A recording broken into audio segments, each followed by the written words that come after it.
Minute time show में आपका स्वागत है। दिन भर की बड़ी खबरों के साथ मैं हूं मुनव्वर आलम। आज इस शो में हम बात करेंगे कि मालीगांव बम धमाके में जो बाइक मिली थी, आखिर वो बाइक किसके नाम पर रजिस्टर्ड है, और राजस्थान के बीजेपी लीडर ने क्या कहा महिलाओं को लेकर के। साथ ही साथ हम बताएंगे कि एयर इंडिया ने आखिर क्यों आबे जमजम लाने पर रोक लगा दी थी। इससे पहले की बड़ी खबरों को हम तफसील से बताएं, एक नज़र हेडलाइंस पर। राजस्थान की सबसे बड़ी यूनिवर्सिटी राजस्थान यूनिवर्सिटी की सभी महिला प्रोफेसर लेक्चरर इन दिनों एक गुमनाम फ़ोन से बहुत ही ज़्यादा परेशान है। करीबन 65 महिला टीचरों ने पुलिस में शिकायत दर्ज की है कि कोई उन्हें बलात्कार करने की लगातार धमकी दे रहा है, उनका पीछा किया जा रहा है और कई बार उनके बच्चों को मारने और उनके साथ दुष्कर्म करने की भी धमकी दी जा रही है। डरी हुई महिला टीचरों ने मुख्यमंत्री अशोक कुमार गहलोत से मिलने का वक्त मांगा है। उधर पुलिस पूरी तरह से जांच में लगी हुई है, लेकिन कोई भी अब तक सुराग नहीं मिल पाया। केंद्र सरकार ने प्राइवेट ट्रेन की दिशा में कदम बढ़ा दिए हैं। दिल्ली और लखनऊ के बीच चलने वाली तेजस एक्सप्रेस देश की पहली प्राइवेट ट्रेन हो गई। आपको बता दें कि रेलवे ने 100 दिन का एजेंडे को आगे बढ़ाते हुए शुरुआती तौर पर 2 प्राइवेट ट्रेन चलाने का फैसला लिया है। बीजेपी को 2016-18 के बीच मिला है 900 करोड़ रुपए से भी ज़्यादा चंदा। कांग्रेस से ये चंदा 10 गुना ज़्यादा है। रिपोर्ट पे कहा गया है कि 6 राष्ट्रीय दलों में से बीजेपी को सबसे ज़्यादा यानी कि 915 करोड़ रुपए 1731 कॉर्पोरेट दानदाताओं से मिला।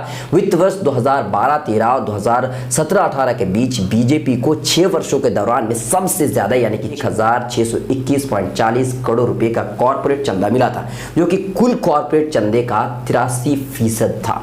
मोहम्मद शमी को सेमीफाइनल में मौका नहीं दिया गया है, इसलिए क्रिकेट के माहिरीन ने कोहली के इस फैसले पर सवाल उठाए हैं। उनका कहना यह है कि आईसीसी वर्ल्ड कप में मोहम्मद शमी का प्रदर्शन काफ़ी बेहतर रहा है।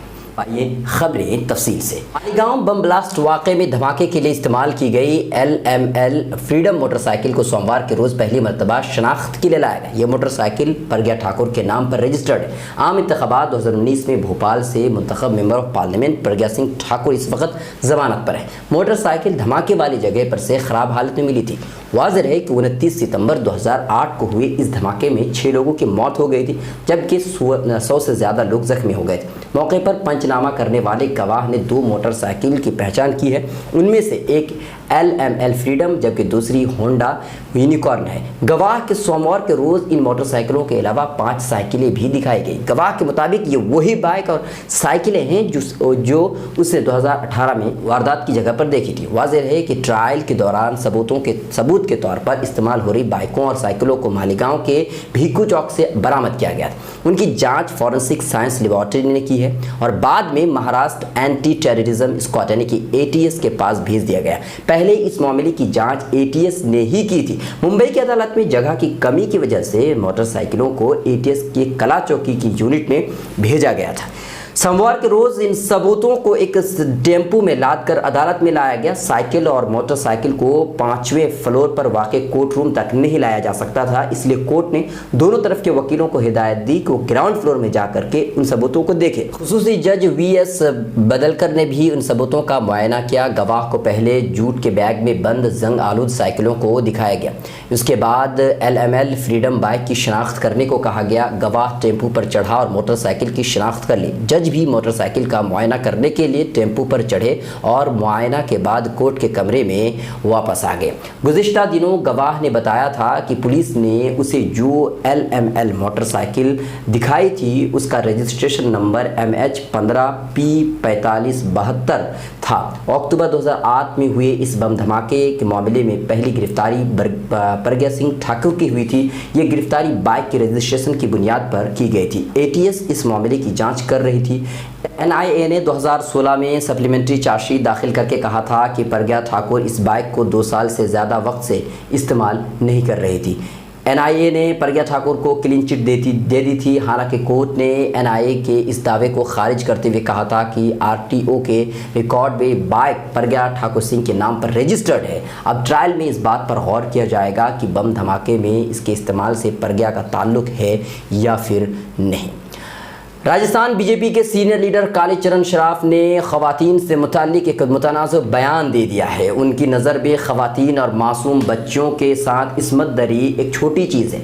इसमत दरी के मामले पर मुतनाज़ बयान देते हुए उन्होंने कहा कि रेप एक ऐसी चीज़ है जो कभी रुक नहीं सकती, लेकिन 87% इजाफा हो जाना ये रेप के मामले में ये बहुत ही फिक्र की बात। उन्होंने कहा, उन्होंने ये बात इतवार के रोज़ यानी कि रविवार के रोज़ भरतपुर में बीजेपी के तकरीब के मौके पर उन्होंने ये बात कही। साबिक वजीर कालीचरण श्राफ ने जयपुर में मासूम बच्ची से हैवानियत और घिनौना जुर्म करार दिया। कालीचरण श्राफ ने भरतपुर के क़याम के दौरान पहलू खान और उसकी फैमिली को गाय की स्मगलिंग का मुलजिम भी करार दिया। साथ ही उन्होंने कहा कि इस मामले में दोबारा जांच कराना बहुत ही अफसोस की बात है। एयर इंडिया ने अपनी कुछ फ्लाइटों में मुसाफिरों को सऊदी अरब से आबे ज़मज़म लेकर चलने से मना कर दिया था, जिसके बाद तनाज़ो पैदा हो गया था। यह तनाज़ो इस कदर बढ़ गया कि आखिरकार एयर इंडिया ने अपना फैसला वापस लिया। दरअसल गुज़िश्ता 4 जुलाई को एयर इंडिया ने एक नोटिस जारी किया था जिसमें बताया था कि AI 964 और AI 966 फ्लाइट में हज मुसाफिर को आबे ज़मज़म का कैन बर्तन लाने की इजाज़त नहीं होगी।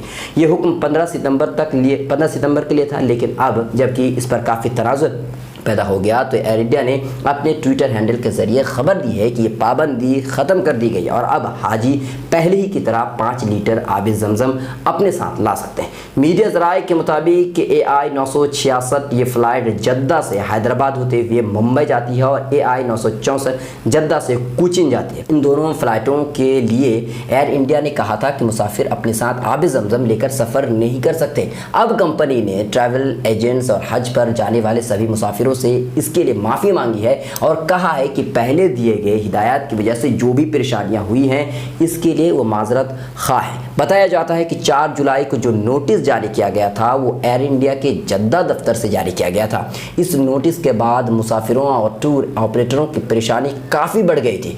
नोटिस में इस पाबंदी की वजह बताते हुए कहा गया था कि एयरक्राफ्ट में तब्दीली और महदूद सीटों के सबब आबे ज़मज़म के बर्तन फ्लाइट्स पर ले जाने की इजाज़त नहीं दी जाएगी। इस हुक्मनामे के बाद कई आज़मीन हज महाराष्ट्र कांग्रेस के लीडर और रुकन असेंबली अमीन पटेल के पास गए। उन्होंने माइनॉरिटी मिनिस्टर सिविल एविएशन को खत लिखकर के सिलसिले में बताया और गुजारिश की कि 15 सितंबर तक वापस आने वाले आज़मीन हज को आबे ज़मज़म लेकर सफ़र करने की इजाज़त दी जाए। हज कमेटी ऑफ इंडिया के चीफ एग्जीक्यूटिव अफसर MA खान ने इस सिलसिले में बताया कि एयर इंडिया को हर हाजी को 5 लीटर आबे ज़मज़म ले जाने की इजाज़त देनी होगी, क्योंकि ये एयर इंडिया और हज कमेटी के दरमियान दस्तखत किए गए मुआहिदे का एक हिस्सा है। राजस्थान पुलिस ने गुज़िश्ता रोज़ अदालत में एक अर्जी देकर के मुतालबा किया है कि अलवर में जो मॉब लिंचिंग के दौरान कत्ल कर दिए गए नूह मेवात के रिहायशी किसान पहलू खान के बेटों के खिलाफ मुकदमा दायर है, यानी कि जो खिलाफ दायर किए गए कुछ पहलुओं को दोबारा से जांच करने की इजाज़त दे दी जाए। वाज़ेह रहे कि 1 अप्रैल 2017 को पहलू खान, उनके बेटों और दीगर लोगों पर मवेशी ले जाते वक्त गौरक्षकों ने हमला किया था। इस हमले में पहलू खान को शदीद तौर पर चोटें लगी थी और इसी वजह से उनकी मौत भी हो गई थी। इस वारदात को लेकर मुल्क भर में सख्त रद्दअमल का इजहार भी किया गया था। गुज़िश्ता महीने मीडिया में खबर शाई हुई थी कि राजस्थान पुलिस ने मई के महीने में पहलू खान के बेटे इरशाद और आरिफ के अलावा मवेशी ले जा रहे ट्रक के मालिक खान मोहम्मद के खिलाफ चार्जशीट दाखिल की है। बहरूड़ के एडिशनल चीफ जुडिशियल मजिस्ट्रेट की अदालत में दाखिल इस चार्जशीट में गौकशी और मवेशी स्मगलिंग से मुताल्लिक दफात तैयार किया गया था। पुलिस के मुताबिक पहलू खान भी एक मुलजिम था, लेकिन जिंदा ना होने की वजह से चार्जशीट में उनका नाम शामिल नहीं किया गया। गुज़िश्ता 8 जुलाई को अलवर के SP पारस देशमुख ने मीडिया से बताया कि पहलू खान के अहले खाना ने एक दरख्वास्त पेश की थी, जिसका मुआयना करने के बाद हमने हफ्ता के रोज़ अदालत में अर्ज़ी दाखिल की है। हमने अदालत से मुतालबा किया है कि आगे की जांच के लिए फ़ाइल वापस कर दी जाए। इस पर हतमी फ़ैसला अदालत को लेना है। अफसर ने बताया कि ख़ानदान ने दावा किया है कि वो मवेशियों को अलवर ज़िले के टप्पू कड़ा ले जा रहे थे। वहाँ ट्रक मालिक ने दावा किया है कि वाक़े से पहले उसने अपना ट्रक बेच दिया था। हम इन नुक्तों पर दोबारा से जाँच करना चाहते हैं। वाज़ेह है कि राजस्थान के वज़ीर केजरीवाल अशोक गहलोत ने चार्जशीट दाखिल होने के बाद कहा था कि उनकी सरकार का इसमें कोई भी हाथ नहीं है, जांच बीजेपी के दौर में हुआ है और उन्होंने सारा इल्ज़ाम बीजेपी के सर पर दे मारा था। हालांकि चुनाव के वक्त इस मामले में तफ्तीश करने की बात की थी, लेकिन सरकार बनने के बाद पल्ला झाड़ लिया। वहीं बीजेपी के एक सीनियर लीडर ने राजस्थान की कांग्रेस हुकूमत के इस कदम को सियासत पर मबनी करार दिया है। बीजेपी रहनुमा का कहना यह है कि अक़लियती वोट हासिल करने के लिए राजस्थान हुकूमत ने ऐसा किया है और अफगान हुकूमत के बीच मुज़ाकरात एक हतमी नतीजे पर पहुंच गया है और उम्मीद की जा रही है कि 18 साल से जारी जंग का खात्मा हो जाएगा। कतर की राजधानी दोहा में पिछले कई दिनों से जारी मुज़ाकरात के बाद कतर के वज़ीर ख़ारिजा ने एक बयान जारी किया है कि हम बहुत ही खुश हैं कि हमारा एक मुश्तरका बयान पर इत्तिफ़ाक़ हो गया है। ये अमन की तरफ पहला कदम है। अमेरिका ने भी उम्मीद जताई है कि सितंबर तक ये रोड मैप तैयार हो जाएगा, जिसके बाद अफ़गानिस्तान में तैनात अमेरिकी नेटो सेना की वापसी मुमकिन हो जाएगी। मतलब साफ है कि जिस तालिबान को अमेरिका ने 18 साल पहले दहशतगर्द करार दिया था, आज उसी के सामने झुकने पर मजबूर हो गया और उन्हीं की शर्तों को मानने के लिए तैयार भी हो गया है। मिलत टाइम्स की वीडियोस देखने के लिए यहाँ क्लिक करके सब्सक्राइब करें और हाँ, बेल आइकन जरूर दबाएं। अगर फेसबुक पर देख रहे हैं तो पेज लाइक करें। ताज़ा तरीन खबरों और मज़ामीन के लिए विजिट करें हमारी वेबसाइट www.millettimes.com। हमारी ये वेबसाइट उर्दू, हिंदी, इंग्लिश तीनों लैंग्वेज में मौजूद है।